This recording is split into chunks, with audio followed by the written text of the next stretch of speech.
Hey everybody, it's Kelly from Silly Moon Quilting Co. Thank you for joining me today. Today we're going to talk about stitching in the ditch.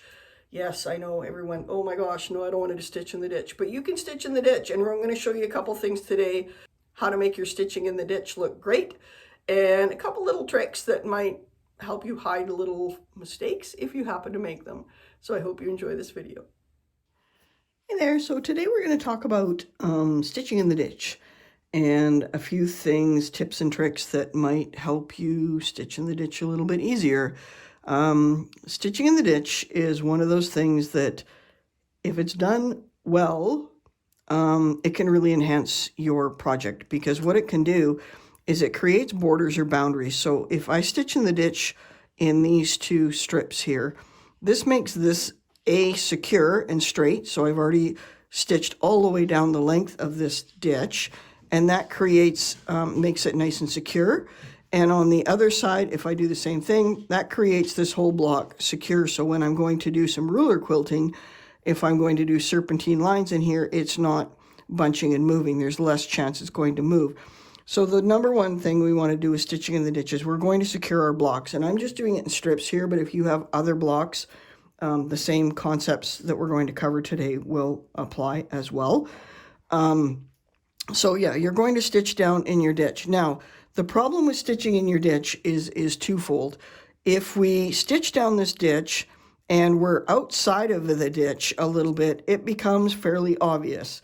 So there's things that we can do to make it look a little better, and especially if we do go outside of that ditch, that will kind of hide that. And we all do. It's almost impossible. If you stitch down that ditch perfectly every time, then you're a better sewist than most. So the first thing we want to think about is our thread choice.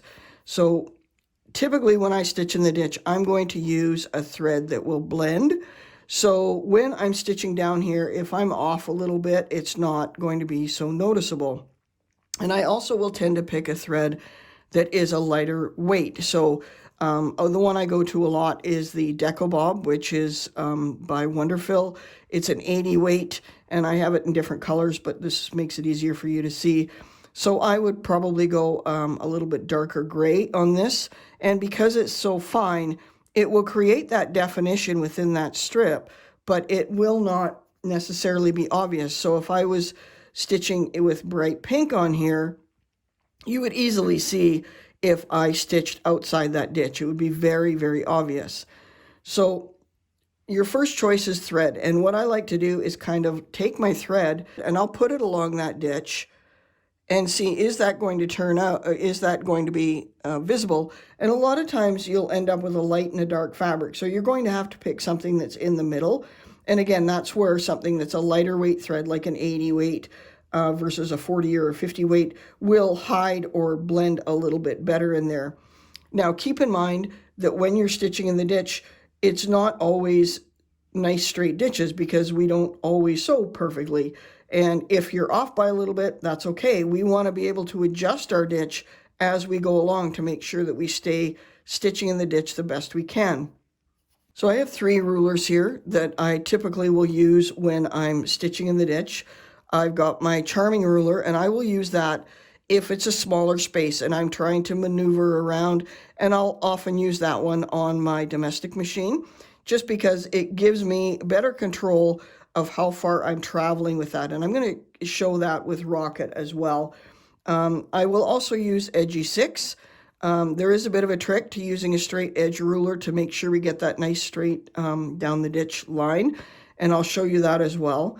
I'm going to stitch this actually with, I'm going to be bold, and I'm going to stitch it with the bright pink thread so that you can see what it looks like. If this was an actual quilt that I was quilting to give away or to have as my own, I would probably be using the black thread, or I would probably use a darker gray Deco Bob, something like that, just because it's a little bit finer and it'll fit in there, and it goes right in that ditch easily. So I'm going to get my machine all loaded up with the bright pink thread, and then we can see how this goes. Okay, so I'm all set up here, and I've got my thread locked, and I'm going to stitch down this stitch. And I'm going to start by using Edgy 6. So that'll work with Edgy 10 if you've got a bigger space. So if you're on a sit-down long arm and you've got a nice big table like this, then you can use Edgy 10. I do recommend using Edgy 6 on your domestic machine just because it's a little bit easier to handle. So as we know, if you followed me for a while, the ruler foot on your machine is 1/2 inch. So it's 1/2 inch from one side to the other, which means that our needle is 1/4 inch away from the edge. So as soon as I butt my ruler up against the edge, I now have the problem at this end of knowing where I'm straight. And that's the one disadvantage of using a straight ruler for stitching in the ditch. So that's when we use our little guy here, Dude. And I'm going to come down to the bottom and I'm going to put the 1/4 inch arm of Dude. I'm going to put one end of it on my ditch, and then I'm going to butt my ruler up against it so that I should, theoretically, if I've stitched this straight, be able to stitch straight down here. Now, the other thing about stitching in the ditch is you want to go slow. You do not want to rush this because it just looks a little bit neater if it's actually in the ditch, okay? So I'm going to go nice and slow, holding my ruler close to my ruler foot, and then at this end too, now that I've got this set up. And I'm fairly new to rulers, or especially if I'm doing this on my domestic machine, I'll stitch halfway down and then I'll take Dude again and just do another quick double check just to make sure that I'm staying in that line. So I'm going to hold my fabric nice and taut, not tight. You're not pulling it, you're just holding it taut. And I'm holding my ruler so that it's nice and secure. I've, of course, got the sticky tape on the ruler that comes with all the rulers. And then I'm just going to start stitching ever so slowly. I'm going to start stitching, and I'm going to go nice and slow so that I stay in that ditch. Stopping when I get to the end, moving my hand, move one at a time.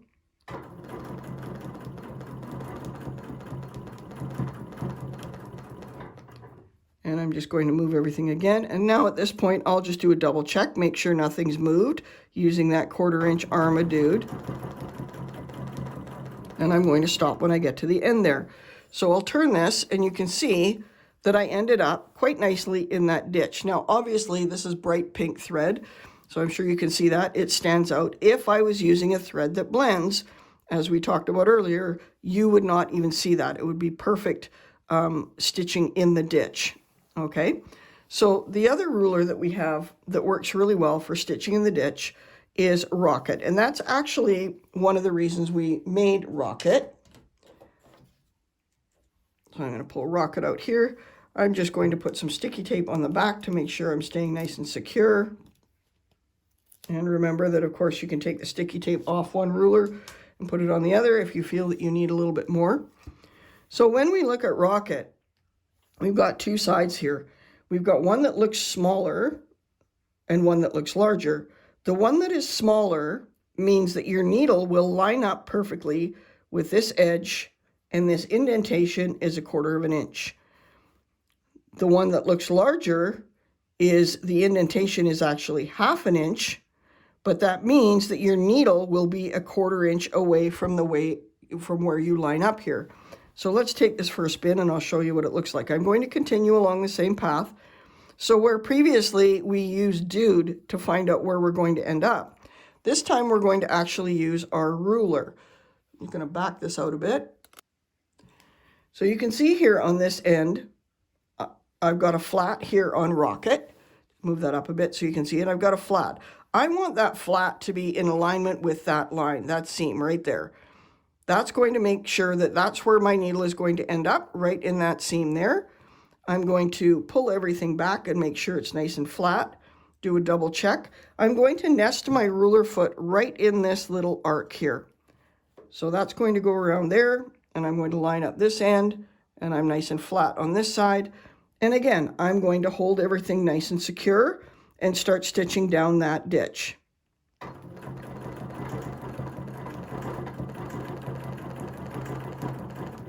And the more you do this, the better you get and the faster you'll be. Moving one hand at a time. So now I have, turn this so you can see it, I've got a nice continuous line, and of course, obviously that would be different if it was blending in there nicely, but you can see how nice and straight that is, and it lines up, and that's the beauty of Rocket. it lines up easily. Now, why do we have this other side of Rocket? So when you're stitching in the ditch, we've already talked about having to be nice and precise and stay in that ditch. Another design choice that can be beneficial when you're quilting with rulers or when you're trying to secure a block is to stitch a 1/4 inch away from that ditch. And if I were to stitch a 1/4 inch away from this ditch, it still creates a nice frame, but I have a little bit more leeway of not having to worry about if my stitches are off by a little tiny bit. It's still going to look great because it's going to frame this block at a 1/4 of an inch, rather a 1/4 of an inch in from the seam, and I don't have to worry so much about being exactly in the seam. So I'm just going to show you what that looks like. I'm just going to stitch over a little bit here, and I want to line up Rocket the same way. So I'm going to go on this side, and I want this flat edge here on Rocket lined up on my seam, and then in behind here, and I'll just rotate this to show you. I'm going to go over a little tiny bit more. So I'll rotate this. So you can see here, this flat edge of Rocket is on this seam, and this flat edge is on this seam. So that gives me a nice straight line that is going to end up being a 1/4 inch away from my ditch. So I'm going to hold on to that. I can move that right up to my ruler foot to give me a longer travel, and I can hold on to that. And this actually is a little quicker because we don't have to be quite so precise.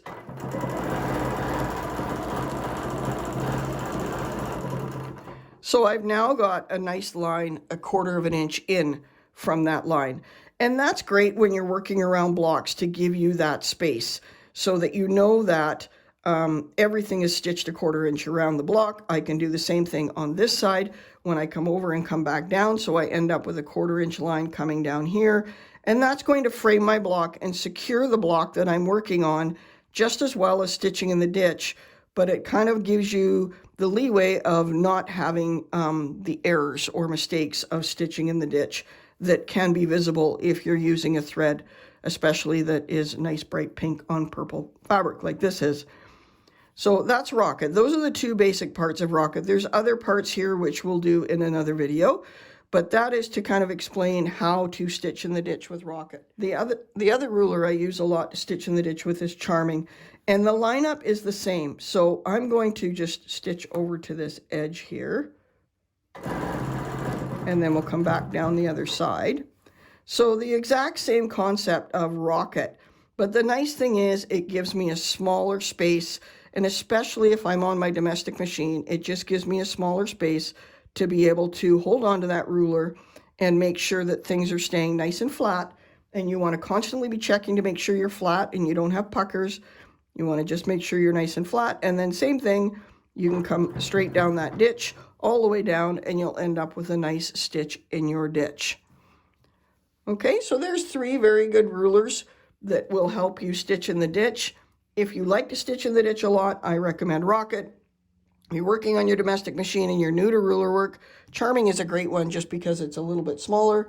And of course, everybody needs a good straight edge ruler, but if you use the straight edge ruler, you want to have your partner dude along for the ride. I hope that you enjoyed that video. I think it's kind of fun. Stitching in the ditch is one of those things that we either love or we hate. And I hope that by using either Rocket, Charming, or Edgy 6 and Dude, you can learn to love stitching in the ditch. It does really help you enhance your blocks and gives you a nice secure area to continue stitching and do more ruler work or do more free motion quilting within those blocks. This one I just did with straight lines, but the same applies to blocks as well. So as with our new format, we're going to be giving you a word of the week, and the word of the week is going to be ditch. Appropriate. So in the comments down below, go ahead and use the word ditch in a sentence, and I will draw one lucky winner, and that lucky winner will win $20 gift certificate from my website, and that is for anything on my website. So classes, lectures, rulers, dude, anything that works, anything that you're interested in having. And if you enjoyed this video, I do really appreciate it if you like, share, and subscribe. It is important for our YouTube numbers.